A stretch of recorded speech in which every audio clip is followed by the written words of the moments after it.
The HomeTech podcast is supported by you. To find out more, go to HomeTech.fm/support.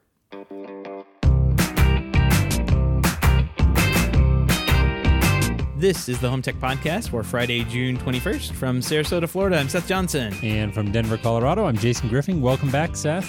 Hey, Jason, thanks for holding down the fort last week. Yeah, I did my best. It was slow news week, solo flight, no interview. So, I did my best. How'd it come out? Pretty good, yeah. No, I enjoyed it. I enjoyed getting it and listening to it. Some fun editing to do there. I think I did it late on Friday, so I think it went up later in the afternoon. But still making our Friday goals on the shows. Well, we had to get a show out. We try to be good about that. So where did you go, by the way? We didn't really have a chance to. I went to Orlando, Florida, right in the middle of InfoComm. For not to go to InfoComm, I went to Universal Studios and enjoyed some family time there and rode some roller coasters and had some butterbeer, as they say. Butterbeer. Yeah. So they have the Harry Potter world there, and you can drink the fictional drink butterbeer, which is kind of like a. Oh, okay. Yeah, it shows what I know. Yeah. It's good. It's actually like a super sweet drink that they have. I can't really describe it. It's like a bunch of different flavors all kind of mixed together, but it's pretty good. But they actually had a new roller coaster open up, which was kind of cool. And we got to ride on that, which I've never ridden a roller coaster or been part of like a, first trial run roller coaster type thing. Oh man, the maiden voyage. The maiden voyage, right. I assume they've been testing this for months, but who knows? There were. You know what they say about assuming. Yeah. It's definitely a wild roller coaster. If anybody has a chance, go check it out because it is. It's about a mile long, and had some effects in it and things that the coaster did. I did not think that they could actually do. So it's actually. And what was the name of it? It's like Hagrid's motorcycle ride or something like that. Okay, I'm not sure, but it's their newest attraction there at the park. And as we were leaving. We noticed that Jurassic Park area was all torn up. It looks like they're going to put a pretty big roller coaster in there now, too. So, Well, Dawn in the chat room says you were the beta for the roller coaster. So we're happy you made it back in one piece. Thankfully, you made it through the beta test, and it sounds like you had a good time. So welcome back. And we've got a really fun show this week. We've got an installment of the Projects Project, and it's a doozy. This one is a gem for sure. We had a listener to the show reach out and say, hey, there's this gentleman on Reddit, on the home automation subreddit, and he goes by VMU_KISS on there. His name's Matt G, and you need to reach out to him, and he's got some really, really cool stuff going on in his home. And so I went and looked him up, and sure enough, some really, really unique implementation and use cases that he's come up with. Very, very creative use of really standard off-the-shelf technology. He's not doing anything special with regards to the technology and software that he's using. It's really just a combination of very creative thinking and, of course, the chops to dig in and make it all work together. So be sure to stay tuned for that. Really, really fun interview. Well, what do you say we jump into some home tech headlines? Let's do it. Dish is poised to hit the mainstream smart home marketplace with the launch of its direct-to-consumer brand On Tech Smart Services. The installation service, which initially rolled out to new home buyers last year as part of KB Home's smart home system, stands to compete with Geek Squad and Amazon Smart Home Services by providing a broader scope of consumer services with professional installation, setup, and education of a variety of smart home devices. It is launching first in 11 markets really quickly: Atlanta, Dallas, Denver, Houston, Kansas City, Los Angeles, New York, Sacramento, Salt Lake City, San Francisco, and St. Louis, with plans to expand into more markets soon. Interesting. So Dish Network trying to get into the smart home. Yeah, it's, the story goes on, I guess not their first attempt. They launched their smart home services back in 2011. Yeah. Which I have to admit was not super familiar with, but it does ring a bell, and I think that's still going. I think we talked about it. Yeah, I think we have, but OnTech Smart Services is really an expansion of that. So working with things like you would expect: Google, Nest, Ring, Yale, Roku, Polk Audio, Klipsch. These are some of the names mentioned. So it is an interesting move by Dish, and yet another company getting into throwing their hat into the smart home ring. Really interesting. Most TV viewers take for granted the ability to change the channel from their couches with a remote control. That task may be near impossible for viewers with severe physical challenges. On Monday, Comcast launches a free web-based remote on tablets and computers that lets X1 customers with spinal cord injuries like ALS and other disabilities change the channels on their TVs, set recordings, launch the programming guide, and search for a show using their eyes. This is really cool. This is very cool. Yeah. Really, really interesting. There's a video that we'll include in the show notes, HomeTech.fm/263. You'll have to go check this out. Really neat offering. And it says, this will work with whatever they calls it eye gaze hardware. And so I think that it sounds like that's a sort of a standard term, and there's probably different options out there for this eye gaze hardware. Also talks about sip and puff switches. And I think I've seen these. They're kind of the straw looking things that people can use. But yeah, just this sort of assistive technology is always a cool thing to see whenever technology is being used like this to make people who suffer with real challenges to make their day-to-day lives easier is really neat. And there's a really cool video. Like I said, you'll have to go check that out. Right. All right. Well, moving on here. This week, YouTube TV started giving away several months of free Showtime to YouTube TV subscribers. If you are eligible when you launch YouTube TV, a message pops up offering you free Showtime until September 9th, 2019. It is not clear at this time if everyone is getting this offer or if it is just for select YouTube subscribers. So some mystery surrounding this one. But yeah, it looks like for certain users, they're just opening it up and being greeted with a message that says, as a longtime friend of YouTube, we're giving you Showtime through September 5th. Activate your offer in settings to include it in your plan at no cost. And no, we will not automatically bill you after this offer ends, which is kind of nice. So not clear what's behind this exactly, but nice little bonus for certain YouTube TV users. Yeah, no, it's like you said, it's a bonus. And I'm sure it's probably for their, I don't know, maybe they have figured out how to advertise to some people they think that, I would say in the past that like this would be one of those things that Showtime and YouTube or cable company Y got together and said, let's turn on the TV, in these markets and see how many people we can keep hooked. And with this, I mean, there's like big data behind this, right? They're like, these people have the disposable income for an extra $15 a month. Let's throw them some Showtime and see if they'll get hooked to, what I forget. I don't even know what's on Showtime anymore. Like, what is on? I think Ray Donovan, I think, is like the big one. That was the image from the story. I believe that's what it's called. But I'm with you. I haven't watched Showtime in quite a while, but I know I'm just looking it up here now. Yeah, Ray Donovan. Never even heard of it. Like I don't know. Yeah, he does a dirty work for LA's top power players. He's kind of like a hitman type of series. It's got oh gosh, what's that guy's name? It'll come to me. But anyways, yeah, that's kind of the big one. But I'm with you. I haven't watched Showtime personally in quite a while. Yeah, I don't know. Well, that must be why they're giving it away for free. That's right. If you're using the latest Apple devices and all your software is up to date, then your iPhone will now use Bluetooth to search for nearby Apple TVs, as well as just searching on the network using Bonjour. The end result's the same, being able to stream over the local Wi-Fi network. But if you have an odd or non-standard Wi-Fi setup, this might help. This might help you connect. It's kind of cool, Jason. So they're using AirPlay over Bluetooth, and basically, from what I understand, if you're on like even if the Apple TV is on a different network, you can still connect to the Apple TV with this Bluetooth connection and AirPlay to it. So kind of cool. Yeah, it is interesting. I don't know if I'm thinking about this correctly, but like, I guess if you had like an Apple TV you wanted to travel with and throw it in your hotel room, maybe that would be useful. Like you wouldn't have to necessarily hook it up to the hotel Wi-Fi. You could stream from your phone. I don't know. I'm trying to think of like the use cases for this. I'm certainly there are plenty of them out there, but my day-to-day use of Apple TV probably not too applicable. Yeah, the only one I could think of like in my head was maybe like a boardroom where you have Apple TVs on the inside infrastructure network of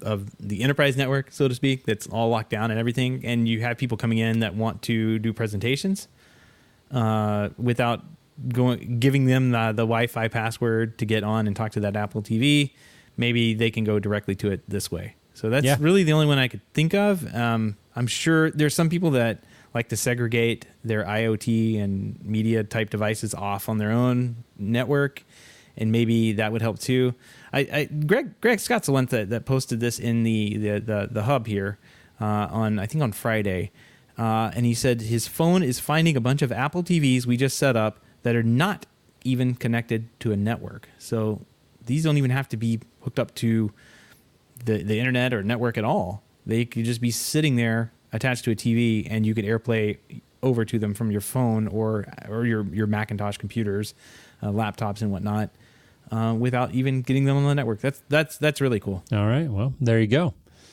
Seth, you lined these up beautifully to give me the pronunciation nightmare on this card, but I'm going to do my best. IKEA has confirmed its delayed smart window blinds will launch in the U.S. on the 1st of October, providing a space with a budget alternative to the likes of Somfy and Lutron.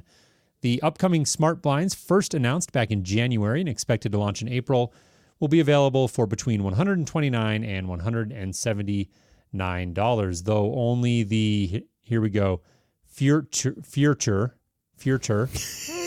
will launch stateside. No idea if I said that right.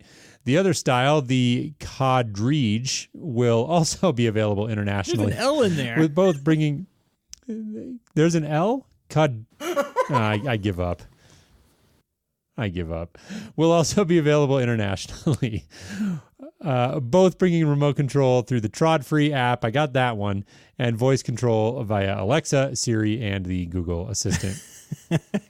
And Greg is telling me I suck. I think you did the best out of the I won't repeat what Don is saying right now. That's what I thought you said. So yeah, these shades have been coming for such a long time. I feel like we've been talking about these for over a year now. I guess it hasn't been that long. They were only announced back in January. I know there were some rumors and some speculation that went on before then. But man, it has been a long time coming for these things, and now they're delayed again down into October. I think, isn't that going to line up with when their Symphonisk speakers, their Sonos speakers, are coming out? I think those are coming out later this year too, and they may be doing some kind of big like smart home push around this. I don't know. Seems like a lot of products are now delayed or being put out towards the end of the year, coming from IKEA, smart home products, that is. Yeah, it is a fascinating journey that they've been on in terms of getting into this market. And Don, thank you, saying you're a better man than me. I would not have even tried. You feel vindicated, right? So, well, Jason, I don't know if you saw the most dramatic retelling of the Control4 Snap AV deal. Story from over there at Strategy. I did, yes. Oh my gosh. So if you want the soap opera version of the Snap AV Control4 acquisition merger / look no further. Yeah, look no further than Strategy. There's bold fonts, there's italicized fonts, and Jason, there are bold italicized fonts in here as well. It is a read. It's fun and good on Ted over there for making it a fun read. And there's definitely some interesting bullet points that he pulled out. Like Snap AV wasn't the only one that Control4 was talking to do the acquisition. There were two other companies, and I don't remember when those all kind of like fell into place, but one of them was a potential partner in, let's see, here it is. Martin Plain met with another potential partner, a representative from a company in the residential and commercial automation industry, which they refer to as Party A. Party A took place in the showroom trade show in Europe.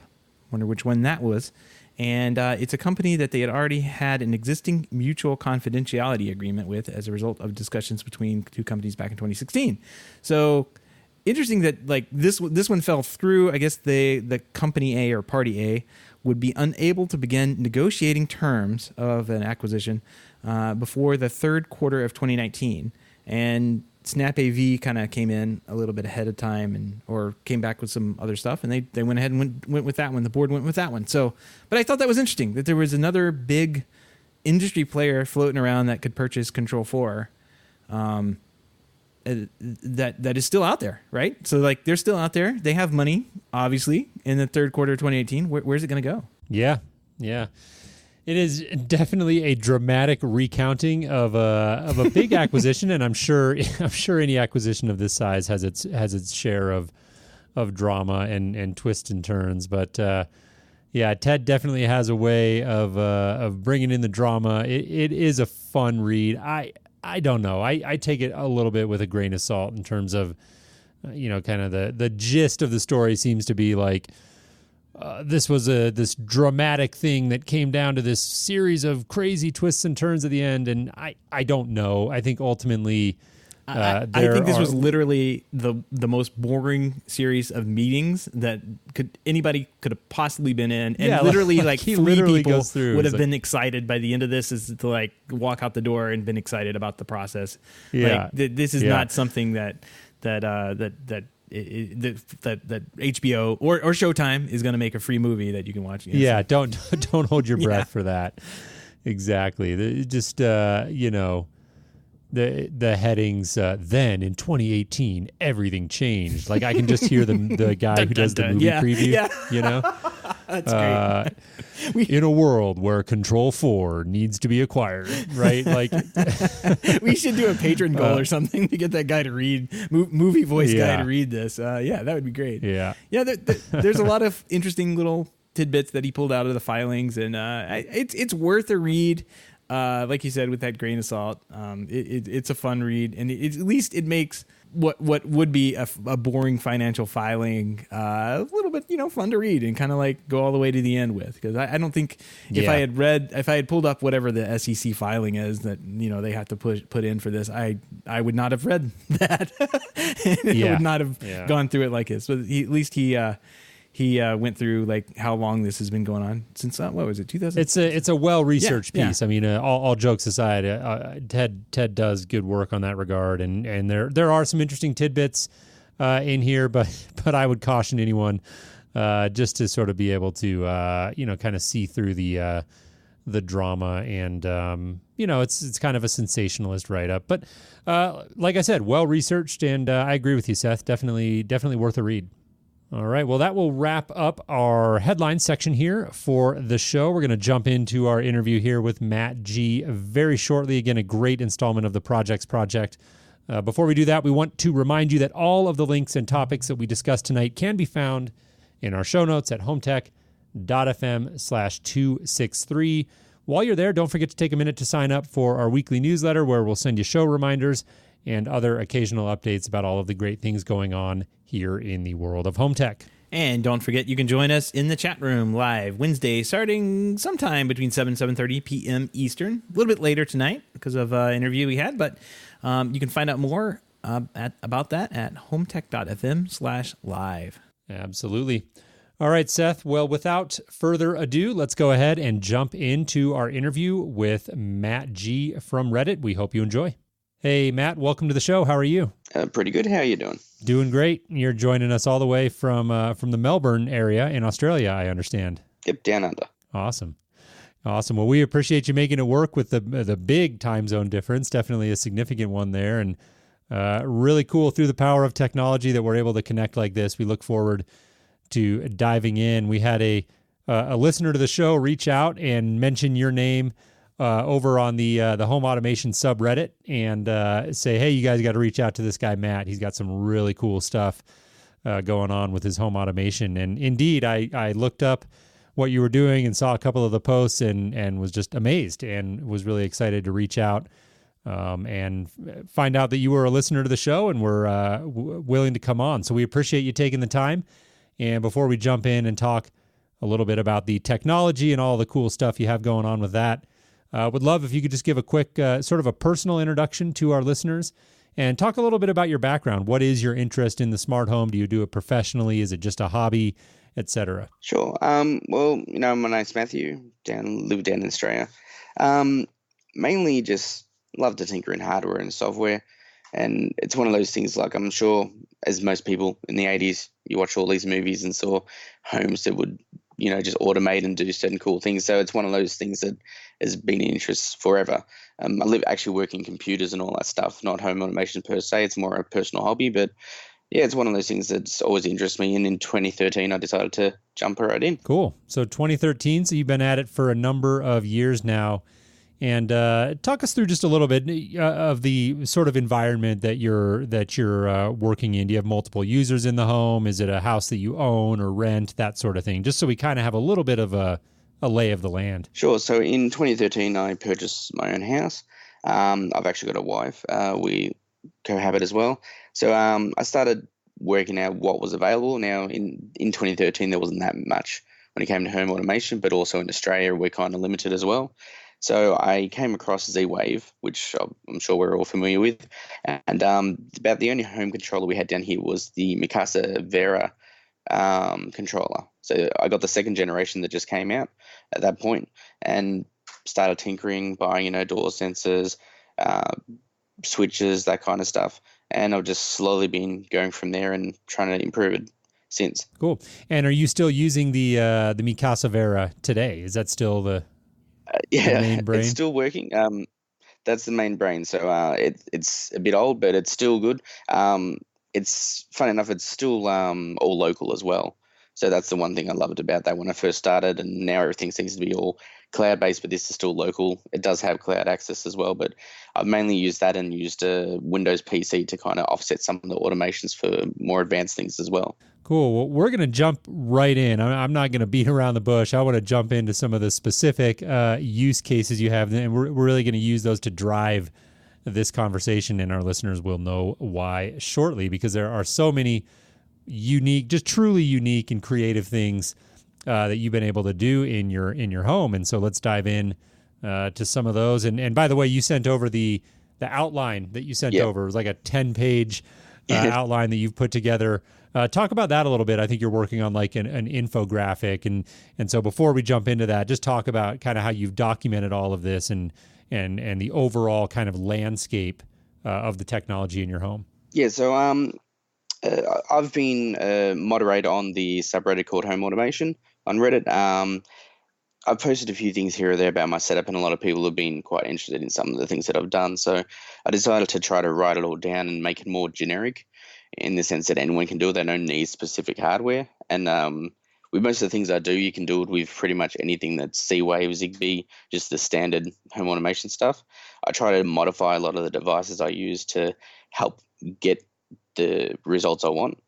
So when it comes to that, it's just this huge list is just basically separated by room, what automations I have, what hardware in there as well. And it helps a better idea because I'm looking to possibly upgrade my system as well to have it more cohesive, maybe like Home Assistant or OpenHab, something like that, possibly. Maybe a Habitat as well. That seems quite interesting. Yeah. I got to tell you, I was preparing for the show this week, and I was sitting at the kitchen table and I was reading through this document, and I got through like page 1, and I was like, okay, cool stuff he's got going on here. And literally page 1 had about as much going on and as much information as we typically get for an entire house. And I was laughing because I told my wife was sitting there and I was like, oh my gosh, this is a 10-page document. Like that was just one room. And so really, really cool stuff. I look forward to seeing. I know that was going to be the basis for like an infographic. It sounds like that you're working on. I think that'll be really cool. So we'll definitely keep an eye out for that. But again, let's jump into some of these specific use cases. And so starting right at the top, there was one I thought was really interesting, a pill dispenser. Talk about the use case there and how you kind of came up with the idea and how you went and made this happen. Okay, so basically I suffer from migraines. So, you have a bunch of different pills you can take depending on how severe it is, but also you've got the standard stuff for headaches like paracetamol or acetaminophen, I think it's called for you guys in America. So I decided to have a way to basically be able to dispense it but also keep an eye on how low I get as well. So I built a little device that uses a Raspberry Pi Zero. All it does is just has a little tube of all the pills, depending on what it is, and little servers that literally flick the pills out of the tube. So it keeps an eye on there. It gives me a list of every time I have to reorder and all that stuff.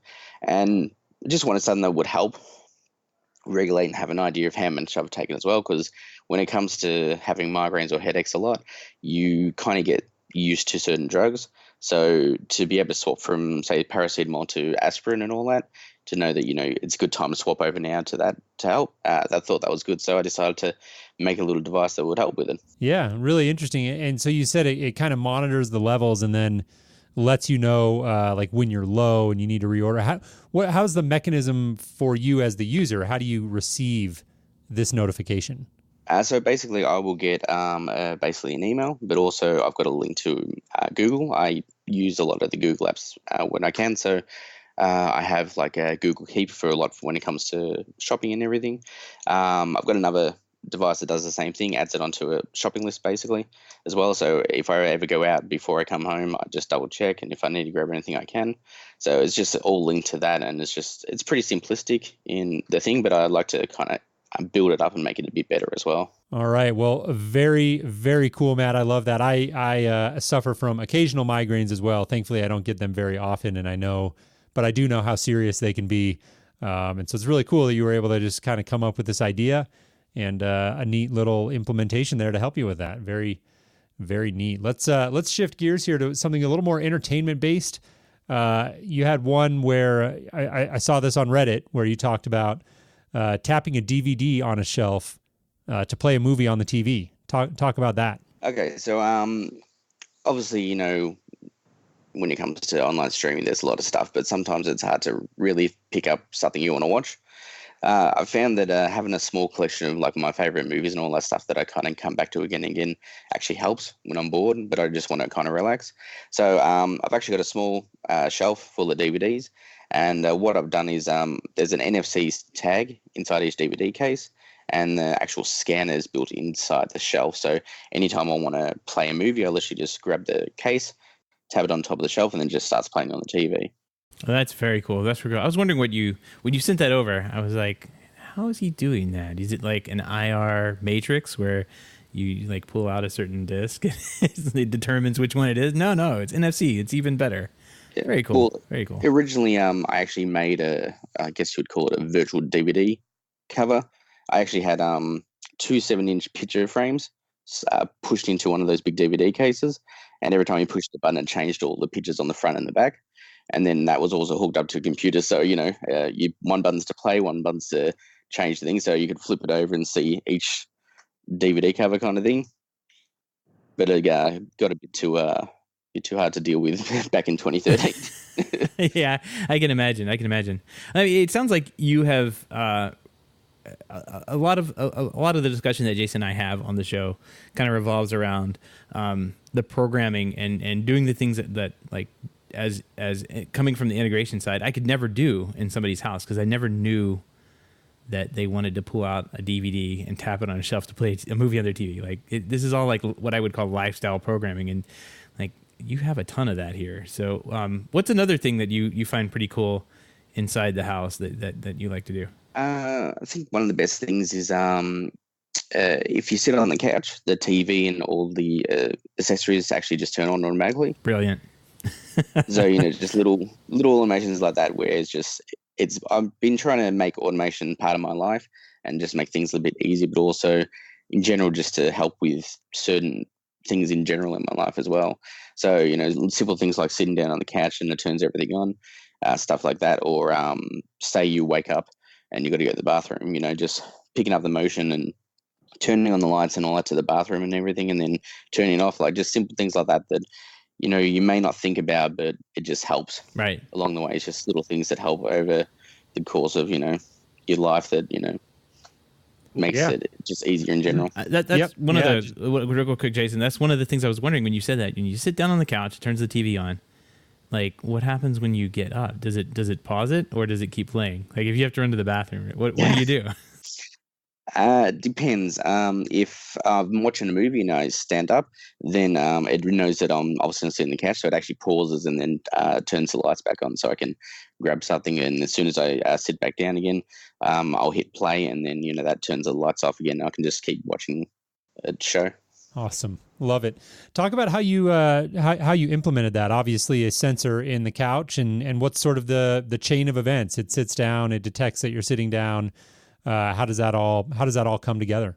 So the way I've got it mainly is I'm just using standard Z-Wave door sensor. I've modified it to use a pressure mat.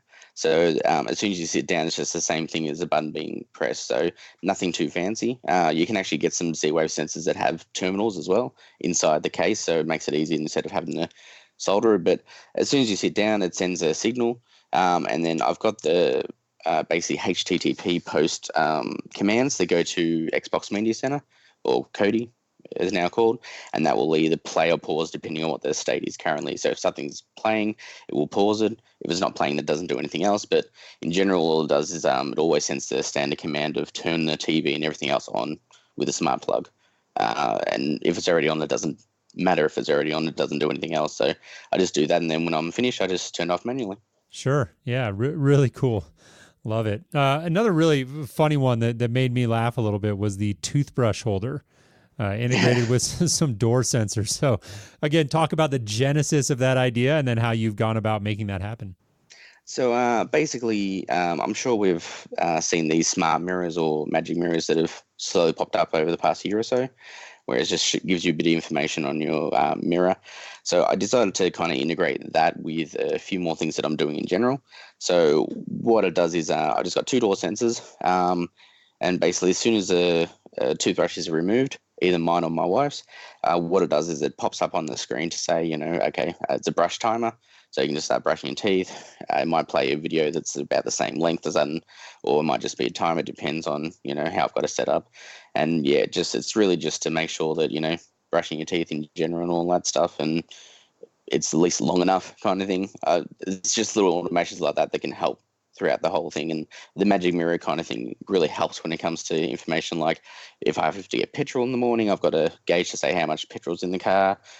Just general time, how long until I get to work, that kind of stuff. Very cool. And that's all built into the mirror like a TV inside of a mirror type thing. Yeah, exactly. That's very cool. One of these notes that you have here, and I thought that was pretty cool.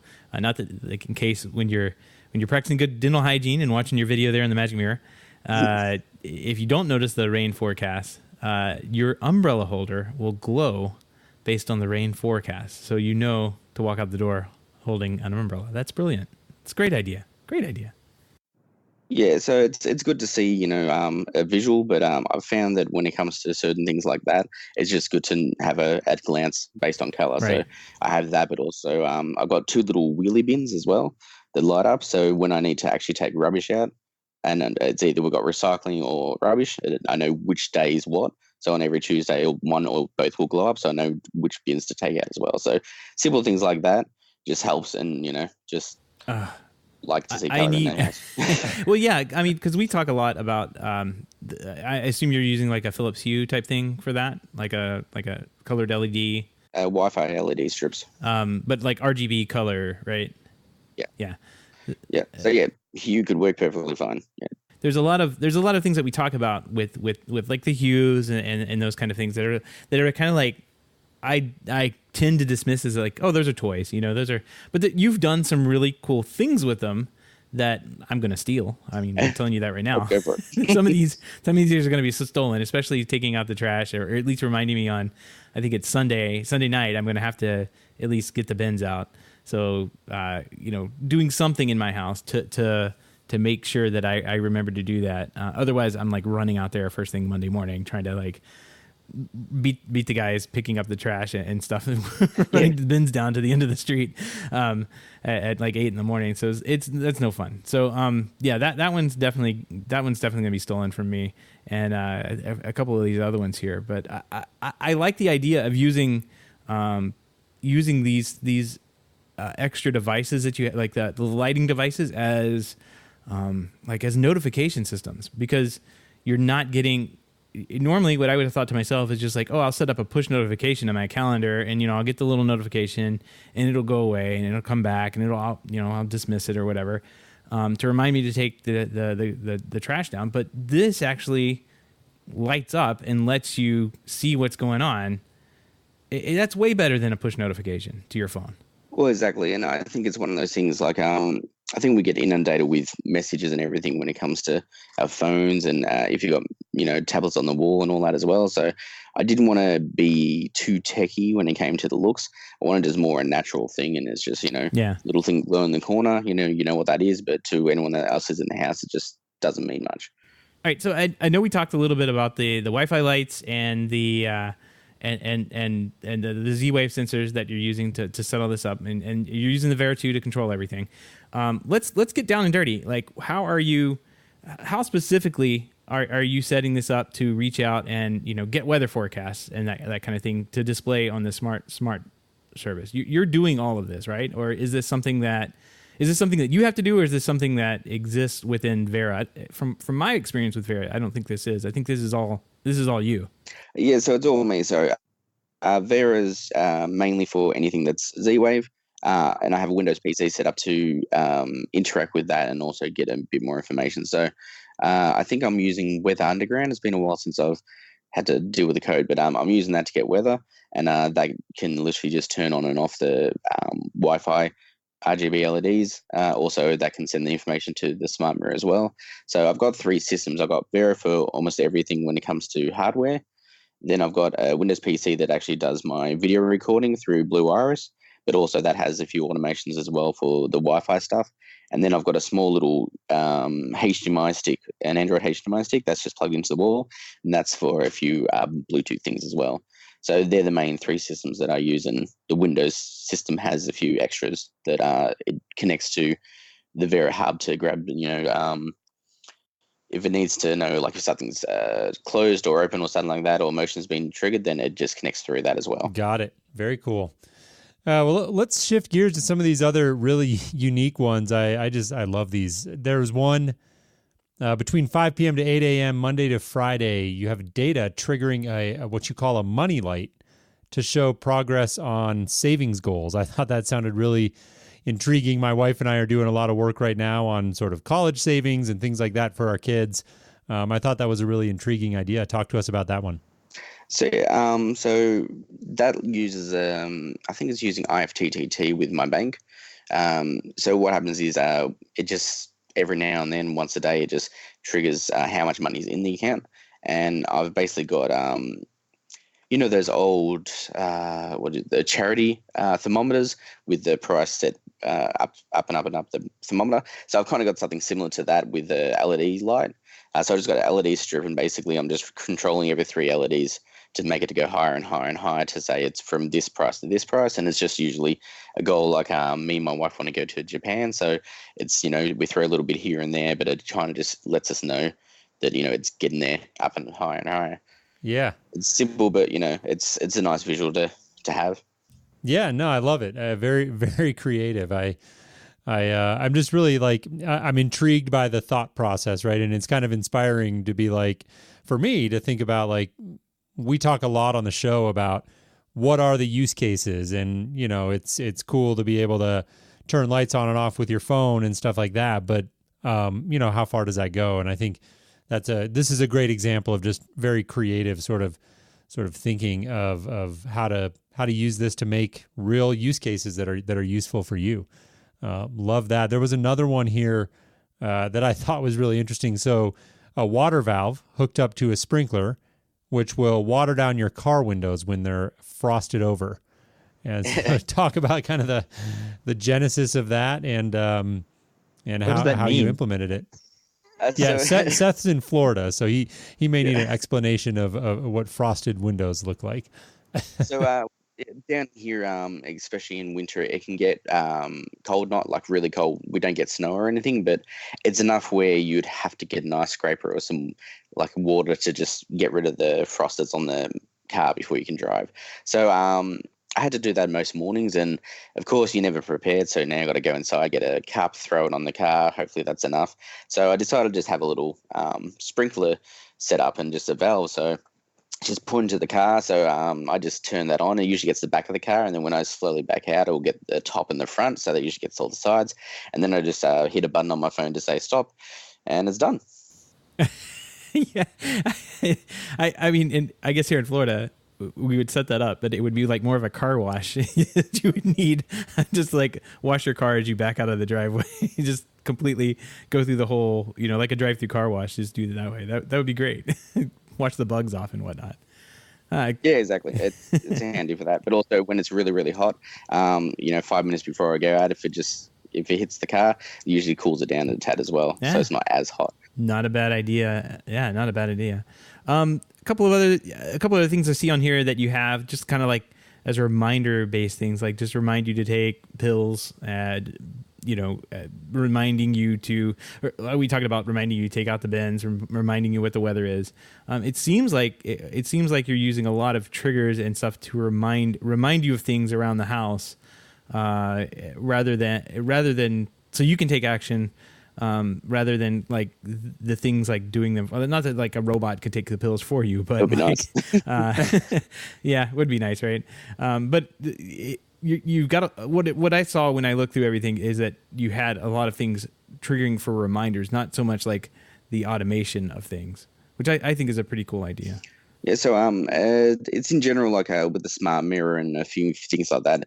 I thought I'd just try to make life easier in general and automate a lot of it. So I've got a lot of automated lights and a few things here and there. But when it comes to doing other things, it's handy to just have a list of things because, I really don't have the best memory. So, I might I'll leave the house, but I forget, my laptop for work or something like that. So same thing as like, when I go to bed. So if you hook it up to, like, say, Google Home, you can say, good night or whatever.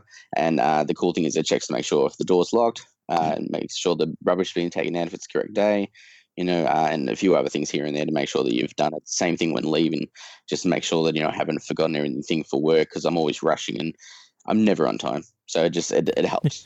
Yeah, I think you and I are kind of the same, one of the same here. Obviously. One of the quick questions I had, I noticed on one of the last things you had about a migraine routine. I get headaches, and I would classify them as migraines, but I know that some people probably get like these, disabling type migraines. And so like I'm always hesitant to say, oh yeah, I get migraines too, because I don't know. Like mine are pretty bad. They'll put me down, but I don't know if they're technically a migraine. But what you had set up as for your routine, go ahead and talk about that. Like it sounds like to me, this is another one of those things I will steal. Like this will be at my house and implemented too. Go ahead and tell us what you do for the migraine routine. Sure. So I think when people get migraines or headaches in general, like, they can be debilitating or they can just be very painful. So I've got a dispenser that dispenses the pills for me, obviously, depending on what I want. But I've got a few things that I can do that helps. Like if I've got a dark room, then, the light kind of, makes it worse. So I've got a routine that basically, will turn the lights off. It might put on some soft music as well because that seems to help me. I have a shower because that helps numb my head enough to let the tablets, take hold. So I might do that and I'll come straight into the bedroom. But if it's already nice and cool in the bedroom, because I've worked out that if I have heat on my foot or my feet, but everywhere else is cold, it actually draws the blood away and seems to help the headache. So I have the electric blanket turn on. That turns on to make sure, my feet and everything are warm, but I've got the AC on as well with the lights turned off and everything. As soon as I've finished the shower, I can just walk in, just lay in bed and just hopefully get rid of it pretty soon. So I can just trigger it by saying, hey, Google migraine time or something like that. I mean, I can't really think of a good way to say it, so I just say migraine time, but that helps set everything up. So by the time I'm out of the shower, it's really cool in the room, but the bed's really warm, so it helps. Interesting. Yeah, those are great ideas. I'm gonna have to take a few of those, and especially like mine. The triggers are generally like are more migraine. You have to figure out like what the trigger is. Mine's generally like dehydration. I generally start to get headaches when I'm not drinking enough, and getting into like a dark room and just music I don't think would help me. Just like the darkest room possible and making it as cool as possible. I'm gonna have to figure out how to do that because that's definitely would help. Out of all of these, and you have quite a few things here. you sent over one of the longest documents I've seen. You're very well documented. What is your favorite routine or part of your automated home? Ooh, it's tough to say. It's like all my children, which is the favorite. Got a few, yeah. Exactly. I think there's two main ones that I really like. One is in the bedroom, around 10 o'clock onwards. I have a motion sensor that will turn on the hall lights and the bathroom lights. So, anytime between that and like 8 o'clock in the morning, it just turns it on so I can go to the bathroom, wash my hands, do all that kind of stuff, and then turns off afterwards. Now, the issue with motion sensors is obviously any type of movement is going to trigger it. And, it's 10 o'clock, so I'm still going to be up. So what I've found is modifying the hardware really helps. So if you get some masking tape and put it just over the bottom of the sensor, it literally makes sure that the only motion is picked up is when I actually stand up in the room. If I'm in bed, I can wave my hands around. It's not going to actually see that motion because of the masking tape. So if you block off half the sensor, it allows you to use it in a way where you're only seeing a small portion of it. I've used it for like under dining room tables as well. So when you sit down, it just triggers the light and everything. So little things like that helps. And if you make it a more focused beam, it's very good, especially when you got it on the stairwell. You can trigger it more like a beam than anything. So, you can actually pick up the two people who walk downstairs. So if one person goes back up, it's already counted. There's one person downstairs still, so it doesn't turn the lights off. But if there's already two people that walk back upstairs, then it will turn the lights off after 20 minutes. So small little automations like that helps. And if you kind of make the hardware work for you instead of letting it do what it normally does, it can help in certain ways to, achieve what you need to do. Yeah, absolutely. Really, again, very creative thinking and definitely love it. One, I could steal here at my home with a couple of young kids running around. SmartPlug turns on a red LED strip in the door frame when podcasting software is running. Yeah. Very cool. So it's picking up the software running on your computer and that's sending a message out. Yep. And activating that LED strip. Very neat. Well, this is a ton of fun. And like Seth and I both alluded to, there was a very robust document and we tried to pick out some of the highlights here, but there was a lot more going on and we're running up against our time. So we're not going to be able to get to all of it, but really enjoyed learning more about this and have a few minutes here. I'd love to wrap up by talking about sort of what's next, like what's next on your horizon. You've already got a ton of stuff going on. What are you looking towards in the near future in terms of your next big projects that you take on for your smart home? I think what I'm going to do is I'm actually going to expand my my pill dispenser. I'm thinking more to add a few more things to it, especially when it comes to, like, say, diabetes, because, I have to check that every morning. So I've got that working through Bluetooth. So I'm thinking have that part of that as well. Maybe have some Wi-Fi scales that link up to it, have a dispense Band-Aids as well, and a few other extra things like vitamins and all that.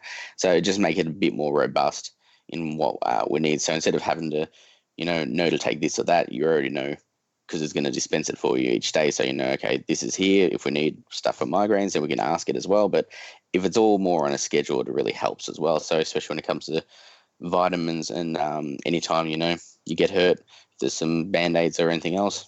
So just more health-related things. I think I'm going to try to expand it and put it into that device. Cool. Very, very good. And one last question here before we wrap up. Like, what's one thing you'd recommend to somebody who's looking for maybe more creative ways? Like, we often ask this question for the project, like, what do you recommend to people trying to get into it? But again, I think you've done an exceptionally good job of coming up with really unique use cases and doing hardware modifications and really not using anything super special from a hardware perspective, right? Like, you've just been able to think about the problems a little bit more creatively, I'd say, than the average person.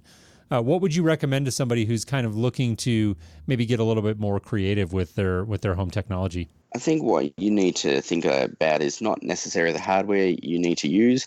Think of more the problems or stuff that happens in your life in general. Is there anything that you can automate to make it better? Like, say you want to automate a bit of cooking. You can get a sous vide, you can automate that to do it, whenever you want. Or, you want to have certain things happen when you sit down on a chair or something like that. And what I've done is very simple. Like, with the door sensors, It's all it is just a pressure pad. You can just hook it up with 2 wires.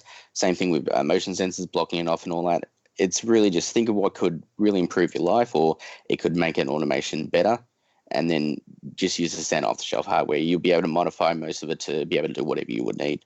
So you don't have to do anything special. You don't have to have special software. If you can just stick to whatever your home automation hub is and work with the hardware you've got, you should be able to come up with something that will work. Yeah, and I was when Jason was asking that question, I was thinking you've found the creative things to do, but you also have the means. Like you also have the ability to pull weather stations. You also have the ability to write these scripts and programs to do these things for you, which definitely doesn't come naturally to a lot of people out there. But it has been getting a little easier over the past 5 years that we've been covering this. And heck, I've been in this industry 15, 20 years now. It's gotten a lot easier than it was when I first started out. So like I know that there will be a day coming when somebody could take a motion sensor and stick it up on their wall and very easily commission it, program it to do exactly what they want to do. And one of these things you're talking about. So I think you've done a great job here, though. This is some really cool stuff. But I also have to keep in mind that you definitely have the means to do this more so than a lot of people even listening to this show do. So, if somebody did want to touch base with you about one of these automations or things, what's a good way that they could connect with you to learn more? Sure. So I'm a moderator on the subreddit called Home Automation on Reddit. So you can always post in there. You can send me a direct message if you want. My name's VMU_KISS. You can send me something directly from that if you want. But in general, we're always happy to help. If you post a question or, ideas or anything up there, people will usually respond and all that. So, yeah, just you can find us on Reddit and, go from there. Cool. Well, Matt, thanks again for making this work all the way from down under. We appreciate your coming on and joining us and sharing your very unique approach to the smart home. So we appreciate it, and we'll definitely look forward to staying in touch and hearing about where you're able to take things from here. Excellent. Well, thank you for having me on. All right, take care. That's a great interview. I think Matt has really got some really cool. I'm just struck by like how many creative things that he's come up with for his place. I live with this stuff day in and day out, and I guess I'm more of like I'm not the tinker type person like he is. I'm more of the like utilitarian, like the lights turn on, they turn off. That's good enough for me type person. But man, it just goes to show what a little bit of creativity, and in his case, a lot of creativity can do to make these devices and these products really just work for you. Yeah, absolutely. I think that just about anybody who has the time and the will to dig in can learn to do the technical stuff. Like certainly some people are more inclined to it than others, and it's going to come easier to some people than to others. But I think generally speaking, anybody who's really willing and interested can jump in and use off-the-shelf hardware and learn the programming and stuff necessary to do all of this. What I don't think just anyone can do, or what is truly, I think, special about what Matt has done, is that creativity and like the ability to sort of ideate and say like, oh man, it would be kind of cool if my umbrella holder lit up on days when it's going to rain. Like I personally would just never think to do that. And then I hear it and I'm like, it's a really cool idea. So anyways, tons of examples of that. And I really enjoyed learning more about that. And hopefully you did listening to it as well. Took some new ideas and some inspiration away from that conversation. All right, nothing in the mailbag this week, but Jason, it looks like you got a. I do have a correction. So I'm not going to read the email, but I have to say, and Eddie, I know you're listening because Eddie listens every week. I did get an email from Eddie that I'm not going to read, but Eddie said, "Hey, like I listen to the show every week, and last week, if you listened to the show last week, you'll remember that." CEDIA had announced some CEDIA Award finalists. A bunch of integrators were nominated for the Quality of their work. And I gave a quick shout out to a couple of One Vision partners who were nominated on there. And somehow in my sort of rush to get the show recorded and out there, I actually mentioned only 2 and didn't realize there was 2 more One Vision partners who were also nominated for awards this year. And so I wanted to give them a shout out, and that's Smart Touch and Kantara, again, both One Vision partners. So I wanted to selfishly sort of take the opportunity just to give them a quick plug. And Greg, you know what? I'm going to do it. I'm going to. Greg Scott, a longtime supporter of the show, in the chat room with us tonight, has some CEDIA courses coming up, as do I, and we'll be talking more about those through One Vision. But more to come on those, Greg. If you want to give Art of the Takeover, that's right. Greg does one called the Art of the Takeover, which I think I have not had the opportunity, candidly, to sit in it, but I think a really interesting topic. And those takeover projects can be really tricky, but I think if you can learn how to do them correctly, there is a lot of opportunity there. So again, that's Greg's course, and my apologies to Kantara and Eddie over at Smart Touch. Total mistake on my part, and wanted to take a quick moment this week to extend a shout out to both of those companies as well. Looks like Greg also has a second class this year, how to do customer service and fail, which that's pretty good. It'd be interesting to sit into that one for sure. I'd recommend coming to my course instead, but sure. It will be fun, he says. I'm sure it will be. That sounds like a blast. So you're doing one this year too, huh? We are, yeah. We're as a company, we've got a few of them actually doing the service courses again. We're gonna have one on sort of incorporating service into the sales process. We're gonna have another one on really effectively transitioning projects out of the project phase and into service. And then a third one on really service execution and systems and processes that you can put in place to do that all as efficiently as possible. So definitely looking forward to that.